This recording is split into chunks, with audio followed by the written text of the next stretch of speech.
Hello বন্ধুরা, তোমাদের সকলকে স্বাগত জানাই আমাদের পাতালঘর স্টুডিওতে। বাঙালির পাহাড় মানেই দার্জিলিং। সেখানে সারা বছর ভিড় বড্ড বেশি, তাই অ্যাডভেঞ্চার প্রেমিকরা পর্যটকের ঠাসা দার্জিলিংকে একটু এড়িয়ে যেতে চান। আর ভিড়ের মধ্যে ভূতেরাও থাকতে বিশেষ ভালোবাসে না। ভূতেদের দল সিনেমা বা ওয়েব সিরিজ দেখে না বটে, তবে বাসা হিসাবে পাহাড়কেই বেশি পছন্দ করে। খুব বেশি দূর নয়, দার্জিলিং থেকে 30 কিলোমিটার দূরেই তারা নাকি দলে বলে বাস করে। জায়গার নাম কার্শিয়াং।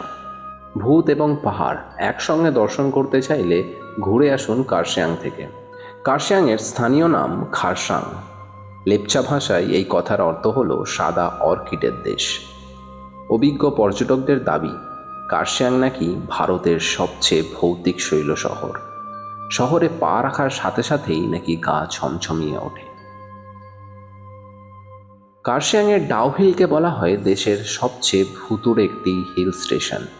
দার্জিলিং থেকে প্রায় 30 কিলোমিটার দূরে অবস্থিত এই স্থানটিকে কেন্দ্র করে অলৌকিক ঘটনা এবং গল্পের কোনো অভাব নেই। ডাউহিলকে ঘিরে রয়েছে অপরিসীম প্রাকৃতিক সৌন্দর্য, তেমনই বিখ্যাত এখানকার ভূতেরা। অনেকেই বলেন, ডাউহিল থেকে ফরেস্ট অফিস যাওয়ার রাস্তায় নাকি এক বাচ্চা ছেলের মাথাবিহীন শরীর দেখতে পাওয়া যায়। লোকে বলে, মুন্ডহীন কিশোরের মতো দেখতে কোনো এক অশরীরই এই স্থানে ঘুরে বেড়ায়। আবার রাস্তা দিয়ে চলতে চলতে সে আচমকা কুয়াশার মধ্যে মিলিয়ে যায়। অনেক পর্যটক এবং স্থানীয় বাসিন্দারাই নাকি এই দৃশ্য নিজের চোখে দেখেছেন। অ্যাডভেঞ্চার প্রেমিক এবং স্থানীয়রা বহুবার ডাউহিল পাহাড়ের জঙ্গল দিয়ে সেখানের রহস্য সমাধানের চেষ্টা করেছে, কিন্তু তার ফলাফল সবসময়ই ভয়াবহ হয়েছে। স্থানীয়দের কথায় জঙ্গলের দিক থেকে গেলেই নাকি আপনার মনে হবে কেউ আপনার দিকে দেখছে। কেউ কেউ এরমও বলেছে, একবার আপনার মনে হবে লাল চোখওয়ালা কেউ আপনাকে দেখছে এবং হঠাৎ ঘন বনের মধ্যে কোথাও লুকিয়ে পড়েছে।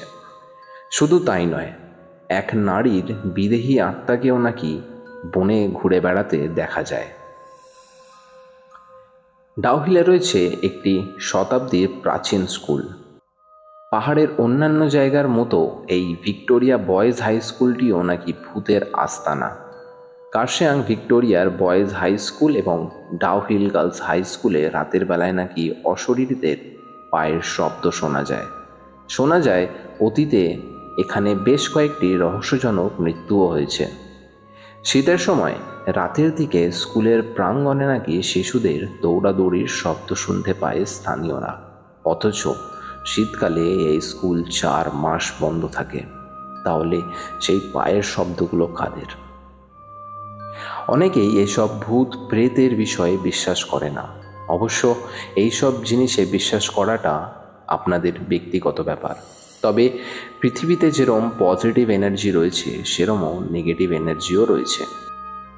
ভিডিওটা যদি ভালো লেগে থাকে তো অবশ্যই কিন্তু লাইক, শেয়ার এবং সাবস্ক্রাইব করতে কিন্তু ভুলবেন না। দেখা হবে আপনাদের সাথে পরের আরও একটা কোনো রহস্যময় ভিডিওতে। ততক্ষণ ভালো থাকুন, সুস্থ থাকুন এবং আমাদের সঙ্গে থাকুন। দেখা হচ্ছে পরের আরও একটা কোনো রহস্যময় ভিডিওতে।